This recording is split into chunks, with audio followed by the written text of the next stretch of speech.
This video is brought to you by Ugreen.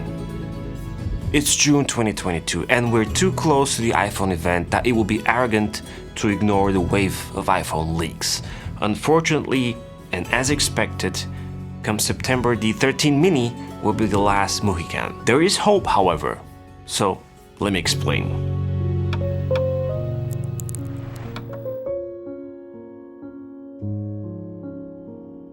I've considered the Mini the most exciting portable device in a world of technological advancements. Over the last 578 days, give or take who's counting, I've had zero interest in the breakthrough foldables and the 100 times zoom slabs of glass. The symphony of the perfectly proportioned 5.4-inch Mini has enchanted me and made me blind. It saved me time and money and carried the memory of the normal that is long forgotten. Sadly, my passion alone for the Mini was not enough to make a difference. Now, I'm not sure if it was because of financial reasons or the numbers that made Apple ditch the Mini form factor, but the 13 Mini got so good that it would have been even better if it was still on the 14 ledgers. So while waiting for the sentence, now will be the perfect time to take a glimpse back and see what I'm going to miss, and of course not miss about the Mini. Now will be the right time to discuss if it still makes sense to buy a Mini alongside its future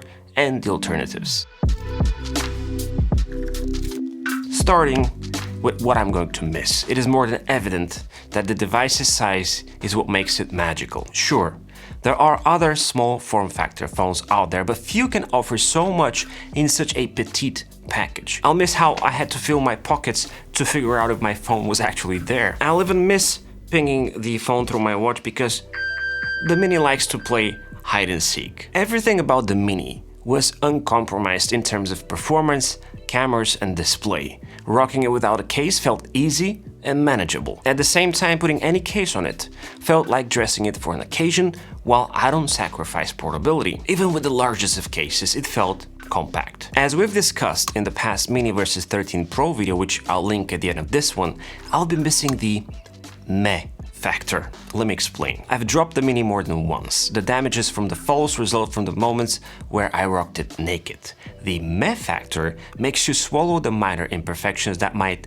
inevitably appear, especially if you have children, without giving you the heartache of using a $1,000+ phone. Now don't get me wrong, the Mini is not the cheapest of phones. Still, in a world where a flagship will cost you $1,500, this 700-ish tiny phone gives you the freedom to use it unapologetically. Once it falls, you dust it off and if no glass is shattered, you're like, and you move on with your life. I'll be missing being able to do absolutely everything one-handed. As soon as I moved my SIM to the 13 Pro, which you'll find out more about in a later video, I had the immediate urge to swap back to the Mini. The larger phone felt heavy, uninviting, and too much two-handed to operate with. With the Mini, I could be eating something with one hand and pulling the notification screen without having to practice complex hand gymnastics. If I were to wait in a line somewhere, for example, where I would be carrying a bag or a stack of documents, my opposite hand would be just as adequate handling the Mini to conduct work and write down stuff. The Mini always felt like a fidget spinner as well. Over the last 2 years, I got the habit of spinning the phone and keeping it in my hand as a toy. At the same time, pulling it out of my jeans felt natural. When driving, I didn't have to dance the Macarena to try and squeeze it out. It sat in my car charger easily too. It wasn't too heavy to shake like crazy, nor too big to fall down. While doing my previous iPhone Mini videos, I stumbled upon many people who found the Mini the ideal phone for those with disabilities. As it turns out, there are not that many compact yet capable devices that can help impaired people navigate and communicate efficiently. And honestly, don't mention foldable phones like the Z Flip in the comments because that would be torture for people with mobility issues. The Mini also meant freedom. Being so compact, it somehow didn't chain you to the endless sufferings of pointless scrolling. It made you use it intentionally and move on to something elsewhere when needed. Kind of like the old compact phones from back in the day. Of course, the Mini has its fair share of misses, the biggest being, of course, the battery life. Unlike its predecessor, for many, it's an okay device and an all-day phone, but nothing more. For others, including me, it's barely a full-day phone. Not a big deal most of the time since, new habits like quick top-ups form quickly. However,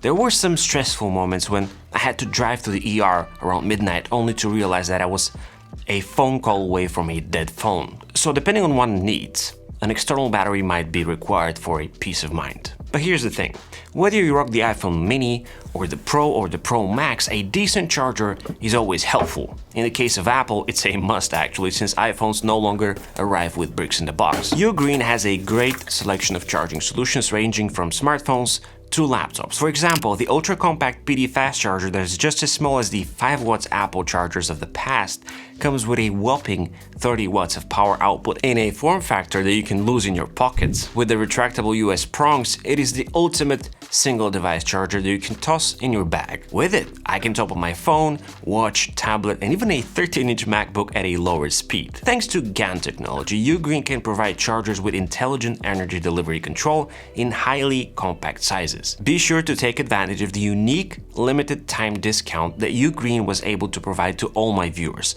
Click on the first link in the description below. Perhaps the most often annoyance with the Mini was when on a FaceTime video call. It would always get hot and drain the remaining battery life in no time. And when I say hot, I don't mean warm, but rather uncomfortable to hold. This, of course, would result in a choppy call with dropped frames. 60 Hz refresh rate is the old standard these days, and the Mini is not shining with something more than that. If you're someone who doesn't care about high refresh rate or has never used a device with such, you'll probably be okay. I, however, began to notice the difference once I realized that all my other tech, including my laptop, now offers a higher refresh rate. While on the misses, the lack of a telephoto lens is something I talked about in my previous video as well. It might be just me, but I see myself more of a telephoto user rather than a wide lens one. Understandably, the Mini has only 2 lenses instead of 3. Still, I would have appreciated 3 times zoom, more like I do on the 13 Pro right now. A final miss, and one of my reasons for my recent upgrade to the 13 Pro, was the ability to shoot a 4K ProRes video. This isn't something that can be expected in a mid-tier phone, but hey, one can only dream of. So is it a good time to buy a Mini? It is always a good time to buy a Mini. No jokes aside, it is not clear if the Mini will remain in the Apple lineup of devices after September. I am willing to accept the fact that it's not, so yes, it is an excellent time to buy one.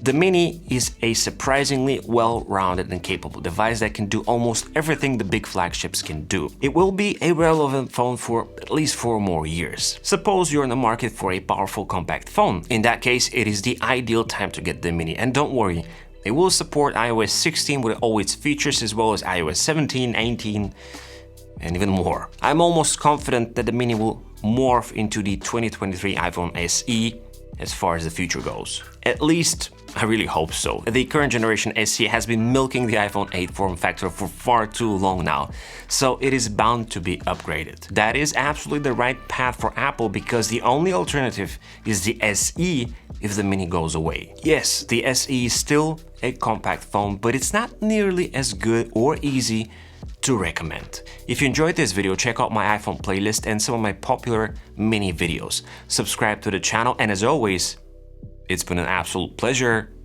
This is Z, over and out.